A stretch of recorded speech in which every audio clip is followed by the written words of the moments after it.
चल रहे तनाव पर प्रधानमंत्री नरेंद्र मोदी ने बुलाई सर्वदलीय बैठक। कहा, हमारे 20 जवान शहीद, लेकिन दुश्मन को भी सिखाया सबक।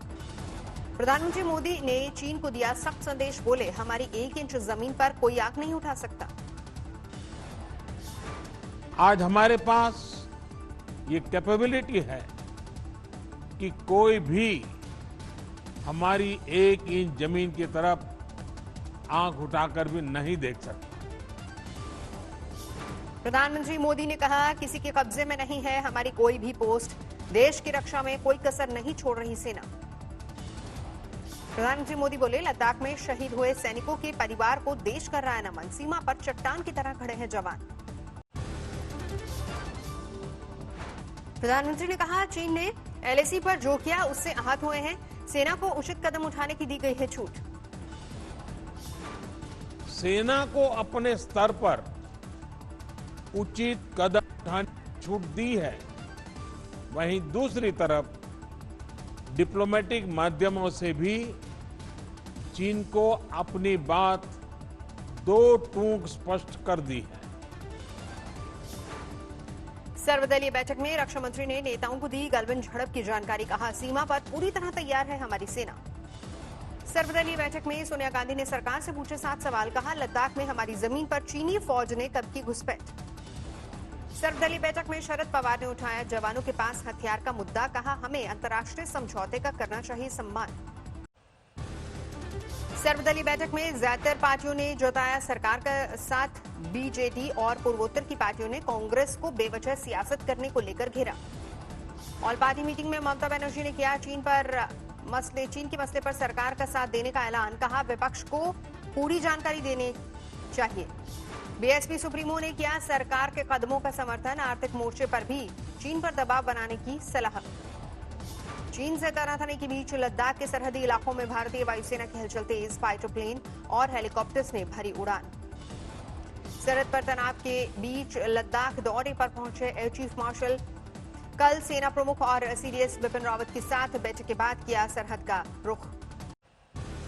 प्रधानमंत्री मोदी और चीन के राष्ट्रपति शी जिनपिंग के बीच फोन पर जल्द हो सकती है बातचीत। सुखोव यूनिवर्सिटी के चेयर प्रोफेसर विक्टर गाओ ने इंडिया टुडे से बातचीत में कहा। विक्टर गाओ ने कहा, अगर दोनों देश केवल सैन्य अफसरों के बातचीत के मोर्चे पर लाएंगे तो समस्या बढ़ेगी। हालात को संभालने के लिए जरूरी है दोनों नेता आपस में बात करें। गलवान घाटी की घटना पर करगिल के कांग्रेस पार्षद जाकिर हुसैन का विवादित बयान ऑडियो वायरल होने के बाद केस दर्ज। करगिल के पार्षद के खिलाफ लद्दाख में भड़का गुस्सा। लेह में बीजेपी सांसद नामग्याल ने किया चीन का पुतला दहन। महाराष्ट्र सरकार ने 2 चीनी कंपनियों को दिया झटका। मुंबई में Jacob circle Batala Chembur monorail परियोजना का टेंडर रद्द। सिर्फ 2 चीनी कंपनियों ने भरा था टेंडर। लखनऊ में चीन के खिलाफ विरोध प्रदर्शन। वकीलों और मुस्लिम धर्मगुरुओं ने चीनी सामान की होली जलाई। ठाणे में महाराष्ट्र नवनिर्माण सेना का चीनी कंपनी के खिलाफ प्रदर्शन। चीनी कंपनी यहां कमर्शियल और रेजिडेंशियल कॉम्प्लेक्स बना रही है। ईटानगर में भी चीनी सामान को जलाया गया। गलवान घाटी में चीन की हरकतों से नाराज हैं लोग।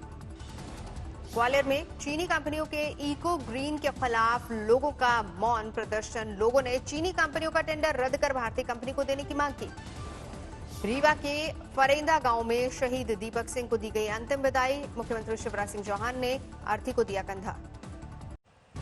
केसीआर सरकार ने शहीद कर्नल संतोष बाबू के परिवार को 5 करोड़ की आर्थिक सहायता देने का ऐलान किया। परिवार को एक रिहायशी प्लॉट और पत्नी को ग्रुप 1 में नौकरी देने का वायदा।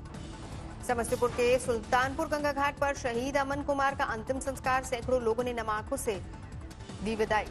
बिहार सरकार ने शहीद अमन कुमार के परिवार को 36 लाख की आर्थिक मदद का ऐलान किया। परिवार के एक सदस्य को सरकारी नौकरी का वायदा। गंगोत्री धाम में पुरोहितों ने की मां गंगा की विशेष पूजा अर्चना। गलवान घाटी के शहीदों को दी गई श्रद्धांजलि। नोएडा की इंडस्ट्री से जुड़े संगठन ने कहा, चीन की कंपनियों में बने सामान का नहीं करेंगे इस्तेमाल। गलवान घाटी में चीन की हरकत से नाराज। देश में लगातार बढ़ रहा है कोरोना का ग्राफ। 13,000 से ज्यादा नए केस। 3,80,000 के पार पहुंचा कुल आंकड़ा। देश में पिछले 24 घंटे में 336 लोगों की मौत। अब तक 12,573 लोगों की जान ले चुका है कोरोना। दिल्ली में 24 घंटे में रिकॉर्ड 3,137 नए मामले बढ़े। 66 मरीजों ने दम तोड़ा। दिल्ली में कोरोना केस 53,116 के पार, अब तक 2035 मरीजों की मौत। कोरोना संक्रमित दिल्ली के स्वास्थ्य मंत्री सत्येंद्र जैन की बिगड़ी हालत, मैक्स अस्पताल में प्लाज्मा थेरेपी से होगा इलाज। महाराष्ट्र में 24 घंटे में रिकॉर्ड 3,827 नए मामले। मुंबई में 24 घंटे में अब तक की सबसे ज्यादा 114 मौत। महाराष्ट्र में कोरोना का आंकड़ा 1,24,000 के पार पहुंचा, अब तक 5,893 मरीजों की मौत। मुंबई शहर में कोरोना के मरीज 64,000 के पार, अब तक वायरस ने 3,425 मरीजों की जान ली। उत्तर प्रदेश में एक दिन में कोरोना के रिकॉर्ड 817 मरीजों ने की बढ़ोतरी। नोएडा में 24 घंटे में 151 नए केस बढ़े। तमिलनाडु में एक दिन में कोरोना के 2,141 मरीज बढ़े, कुल आंकड़ा 52,000 के पार, अब तक 625 मरीजों की मौत। गुजरात में कोरोना के मामले 25,600 के पार, गुजरात अब तक 1,591 मरीजों की मौत। राजस्थान में कोरोना के 13,857 मामले, अब तक 323 मरीजों की मौत। पश्चिम बंगाल में बीते 24 घंटे में कोरोना के 435 नए मामले बढ़े, अब तक 518 मरीजों की गई जान। मध्य प्रदेश में कोरोना की 11,400 से ज्यादा मरीज, अब तक 486 की मौत। हरियाणा में तेजी से बढ़ रहा है कोरोना संक्रमण, बीते 24 घंटे में 386 नए केस, अब तक 134 की मौत। राज्यसभा चुनाव के नतीजे घोषित, 19 सीटों में बीजेपी को 8 और कांग्रेस को मिली 4 सीटें। मध्य प्रदेश में बीजेपी के खाते में गई राज्यसभा की 2 सीटें, कांग्रेस के पास 1, दिग्विजय सिंह की जीत। राजस्थान में 2 सीटों पर कांग्रेस ने मारी बाजी, केसी वेणुगोपाल और नीरज डांगी को मिली जीत। गुजरात में बीजेपी ने जीती 3 राज्यसभा सीटें, कांग्रेस की दूसरी सीट की आस टूटी। झारखंड में राज्यसभा की 1 सीट बीजेपी के खाते में गई, जबकि दूसरी सीट झारखंड मुक्ति मोर्चा ने जीती, कांग्रेस रह गई खाली हाथ। केरल के वायनाड में जिला प्रशासन को स्मार्ट टेलीविजन दिए गए, सांसद राहुल गांधी ने गरीब बच्चों की पढ़ाई के लिए कराई है व्यवस्था। महाराष्ट्र में सरकार ने नॉन एसी वेंडिंग हॉल और लॉन खोलने की दी इजाजत, शादी समारोह में 50 लोग मास्क और सोशल डिस्टेंसिंग के साथ ले सकेंगे हिस्सा। इंदौर में सरकार से इजाजत मिलने के बाद खुले सैलून, शर्तों के साथ काम करने की मिली है परमिशन। यूपी के मऊ में मुख्तार अंसारी के करीबी अवैध बुच्चड़खाने चलाने वाले 8 लोग गैंगस्टर एक्ट के तहत केस दर्ज, 3 फरार आरोपियों पर 25,000 का इनाम घोषित। सुपौल में 4 हाईवे लुटेरे गिरफ्तार, लूटी गई बाइक और हथियार बरामद। यूपी के एटा में निर्माणाधीन पुल का गर्डर नीचे गिरा, 2 लोगों की मौत, 3 मजदूर गंभीर रूप से घायल। प्रशासन ने हादसे की मजिस्ट्रेट जांच के आदेश दिए। पीएनसी कंपनी अलीगढ़ से कानपुर तक सड़क चौड़ीकरण का करा रही है काम। नोएडा के सेक्टर 77 में कार में युवक को मारी गई जबरदस्त टक्कर, घायल युवक को छोड़ फरार हुए कार सवार, सीसीटीवी में कैद हो पूरा हादसा। इंदौर में एक ड्राइवर ने मालिक के घर लाखों की चोरी को दिया अंजाम, प्रेमिका को तोहफे में नया घर देने के लिए की गई चोरी। टिड्डी नियंत्रण के लिए भारत पाकिस्तान के बीच होने वाली बैठक रद्द, मुनाबाव में होने वाली बैठक के लिए नहीं पहुंचे पाकिस्तान के ऑफिसर। बाड़मेर में कांग्रेस पार्षद और निगम कर्मचारी के बीच झगड़े का वीडियो वायरल, मुफ्त राशन वितरण योजना में नाम जुड़वाने के लिए लगी भीड़ को देखकर डेटा ऑपरेटर पर भड़के पार्षद।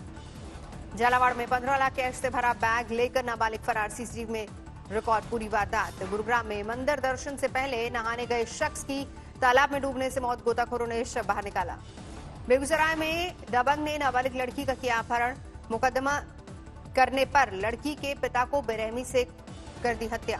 हावड़ा में नागरिक मंच का सरकार के खिलाफ प्रदर्शन, 3 महीने की स्कूल फीस, बिजली बिल माफ करने की मांग। पुणे में एक ही परिवार के 4 लोगों के शव मिलने से हड़कंप, सुख सागर इलाके में रहता था परिवार। हिमाचल के किन्नौर इलाके में सरहदी गांव में पसरा सन्नाटा, सेना और पुलिस ने बढ़ाई चौकसी। जम्मू कश्मीर में सुरक्षा बलों को बड़ी कामयाबी, शोपियां और पंपोर में मुठभेड़ में 8 आतंकी ढेर। पंपोर में सुरक्षा बलों ने 3 आतंकवादियों को किया ढेर, एनकाउंटर के दौरान मस्जिद में छिप गए थे दहशतगर्द। जम्मू कश्मीर के उरी में लैंड माइन ब्लास्ट, सेना का एक जवान घायल। अहमदाबाद में एक ही परिवार के 6 सदस्यों की लाश बरामद, आत्महत्या या हत्या की गुत्थी में उलझी पुलिस। मुजफ्फरनगर में लाठी डंडों से पीटकर युवक की हत्या, प्रेम प्रसंग की वजह से वारदात को दिया गया अंजाम। बुलंदशहर में घर में मिला 25 साल के युवक का शव, बेहोशी की हालत में मिली युवक की मां। अलीगढ़ के एसएसपी दफ्तर में एक महिला ने की आत्मदाह की कोशिश, पति के खिलाफ दर्ज कराई थी शिकायत, कार्रवाई नहीं होने पर नाराज। अमृतसर में पुरानी रंजिश के चलते दो पड़ोसियों में खूनी झड़प, लॉकडाउन के बावजूद जमकर चले लाठी पत्थर। गुवाहाटी में रेस्टोरेंट मालिक ने बनाया रोबोट, ग्राहकों को खाना देने के अलावा कोरोना से बचने के उपाय भी बताता है रोबोट। लखनऊ की एक फैक्ट्री में बॉयलर फटा, 2 महिलाएं गंभीर रूप से घायल, अस्पताल में कराया भर्ती। आजमगढ़ में 65,000 हुनरमंद प्रवासी मजदूरों को दिया गया रोजगार। लॉकडाउन के दौरान जिले में 1,52,000 प्रवासी मजदूरों की हुई वापसी। चंबा में तूफानी हवाओं ने मचाई तबाही, स्कूल की छत उड़ी, 3 कमरों में आई दरारें। बंगाल के बर्दवान जिले में जारी है भारी बारिश, बारिश के पानी में पुल बहा। इंदौर में खनन माफिया का सरकारी कर्मचारी और पुलिस पर हमला, माफिया की 2 जेसीबी और 1 डंपर जब्त। मुरादाबाद में एसएसपी दफ्तर किया गया बंद, 2 पुलिसकर्मियों को कोरोना पॉजिटिव मिलने के बाद लिया गया फैसला। नोएडा में कोरोना से जंग में फिर दिखी लापरवाही, सीएमओ दफ्तर के पास इस्तेमाल की गई पीपीई किट डस्टबिन में मिली। उत्तर 24 परगना में कोरोना मरीज के अंतिम संस्कार का विरोध, पुलिस ने किया लाठीचार्ज। मिदनापुर में बीजेपी की महिला मोर्चा का विरोध प्रदर्शन, चीन के खिलाफ निकाला कैंडल मार्च। मुंबई में कृष्ण जन्माष्टमी पर कोरोना का साया, ज्यादातर मंडलों ने रद्द किया दही हांडी का कार्यक्रम। पुरी में इस साल नहीं होगी भगवान की रथ यात्रा, कोरोना को देखते हुए सुप्रीम कोर्ट का आदेश। 4 धाम यात्रा शुरू होने के बाद भी स्थानीय श्रद्धालुओं में नहीं दिख रहा कोई भी उत्साह, 9 दिन में मात्र 23 लोग पहुंचे केदारनाथ धाम। पटना में मूसलाधार बारिश के बाद कई इलाकों में जलजमाव, सीएम नीतीश कुमार ने जायजा लेने के बाद अधिकारियों को दिया जरूरी निर्देश। प्रयागराज में मानसून की बारिश, किसानों के चेहरे खिले।